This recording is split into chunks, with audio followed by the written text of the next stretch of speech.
The NBA trade deadline was bad. It was boring. Shut the hell up. You don't know what you're talking about. This trade deadline wasn't boring, okay? A lot of different contenders just got a lot of valuable pieces that could very well change the entire balance that the scales were at already. I mean, the Timberwolves got Monte Morris for basically nothing, and now they got a great solid backup point guard to lead their bench. So let me break down today's trades and the benefits for both parties, because the first rule in economics is if both sides don't benefit, then the trade doesn't happen. So with that in mind, let's take a look into today's trades. Let's see here. Let's start off with the Mavericks getting PJ Washington for Grant Williams, Seth Curry, and 2027 first round pick. I know that one's like top 2 protected, so I fully expect Luka to be competent and healthy in 3 years. So the Mavericks should be fine. Ugh, 2027 is in 3 years. That's a disgusting thought to think about. But yeah, the Hornets, they ain't doing anything with Grant Williams or Seth Curry, but hey, at least you got a 18th overall pick, in 2027. Next up, the 76ers getting Buddy Hield for pretty much nothing. They traded 3 seconds, Marcus Morris, and Furkan Korkmaz. Love this trade for the Sixers, except one thing, all of these, trades, and it opens up more cap space, but you're gonna have to re-sign a lot of these contracts if you want to stay a good team. And shout out Buddy Hield, man. You finally get to go to a contender and go see the playoffs, and I can't wait to see you stink it up. If you succeed, man, I'm just wishing for you to succeed. If you can succeed, you succeed, man. That's great to see. But the Suns get Royce O'Neal and David Roddy for pretty much just 3 second-round picks, and I love this trade for the Suns. It's cheap. It fills the holes that were starting to show in the midseason.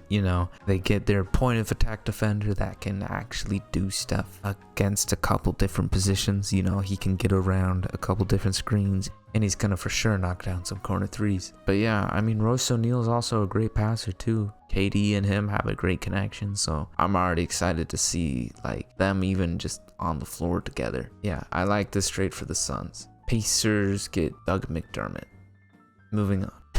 The Knicks get Bojan Bogdanovic and Alec Burks. I think the funniest part of this trade was when this news broke. I think it said Quentin Grimes got traded for Alec Burks, and then the rest of the information came later. I don't know why you would even split up a tweet like that. It's not like there's that much information to be transmitted in the tweet, but yeah, whatever. Anyways, the Knicks get Alec Burks and Bojan for 2 seconds and Quentin Grimes pretty much. This is a W trade. This moves them closer to where they want to be, which is a contender, and that's I think I'm getting closer to being able to put them inside that category. Now, obviously, they do struggle with some health concerns right now. Like Julius Randle, he just dislocated his shoulder, and Mitchell Robinson, I'm not even sure if he's gonna play for the rest of the year. So, but that doesn't mean the Knicks won't be a scary matchup in the playoffs. They're deep. And they're deep, so they got bench scorers, they got defenders, and they got a coach. So just because they got bench scorers doesn't mean, Tom Thibodeau will let them see the floor. Whatever. Anyways, moving on. I like the trade for the Knicks. Yeah. Pistons, cool. You get Quentin Grimes. Go win some games. Next up, the Nets acquire Dennis Schroeder from the Raptors. Man, this is one of them 2K trades, man. I don't want to see this. I know Spencer Dinwiddie's having a bad season, and Dennis Schroeder's been having a cool one, alright. But we'll get to the Raptors' other trade, but I'm not really sure what they're doing here. They can't even, they decided to not even take Spencer Dinwiddie. He's gonna go out onto the buyout market over $1.5 million. Do you know how small $1.5 million is to an NBA franchise? It's tiny. That's tiny. That is nothing to an NBA franchise, okay? $1.5 million. They just didn't want Spencer Dinwiddie. So that makes their other trade even more confusing. But we'll get to that when we get there. All right. Nets, yeah, I guess you get Dennis Schroeder now. Cool. Yeah, I literally don't have anything to say. I mean, this doesn't change anything for either of them. I mean, those are literally the same exact tier of player, and they're not going to change any meaningful basketball for them. Next up, Patrick Beverley is going to the Bucks. All right, I am in love with this trade for the Bucks. They get a point of attack defender. I mean, they were kind of similar to Phoenix in that way.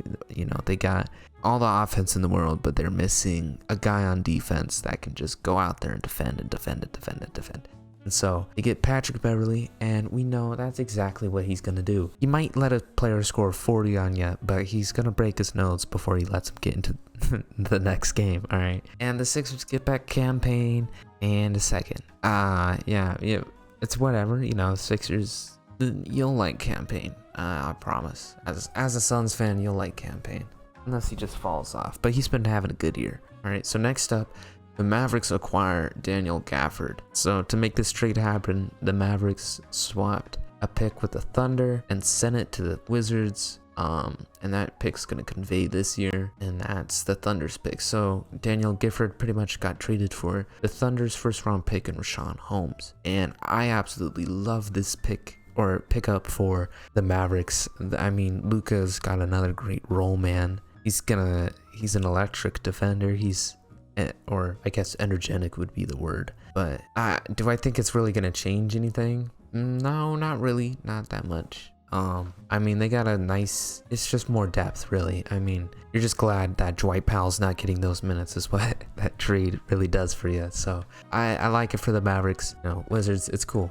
You get a new pick. All right, next up, the Raptors acquire Kelly Olynyk and Ochai Agbaji for Otto Porter Jr., Kira Lewis Jr., and a 2024 first round pick. Bro, Raptors, what? I know he doesn't like this draft class. I know Masai doesn't like this draft class, but at least use the pick. Kelly Olynyk is not progressing your franchise towards any developmental future. Ochai Agbaji, maybe he's a shooter. I hope he gets a chance in Toronto.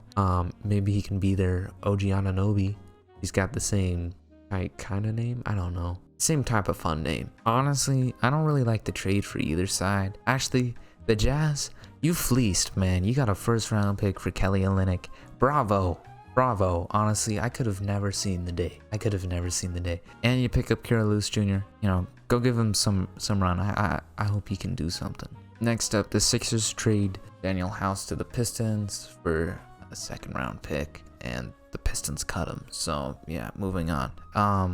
Simone Fontechio is going to the Pistons, and actually, I really like this trade to the Pistons.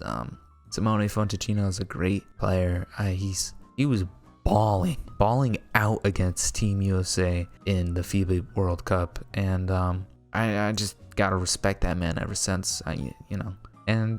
He's got one of the best role player names in the NBA, and I hope he can win a couple games for the Pistons. But all the Pistons gave up was Kevin Knox and a second round pick. Oh, and the last one here, the Celtics receive Xavier Tillman, and the Grizzlies get Lamar Stevens and 2 second round picks.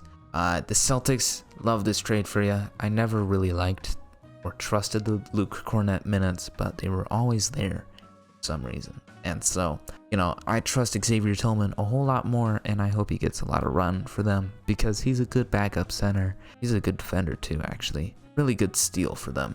But yeah, that's it for this NBA trade deadline.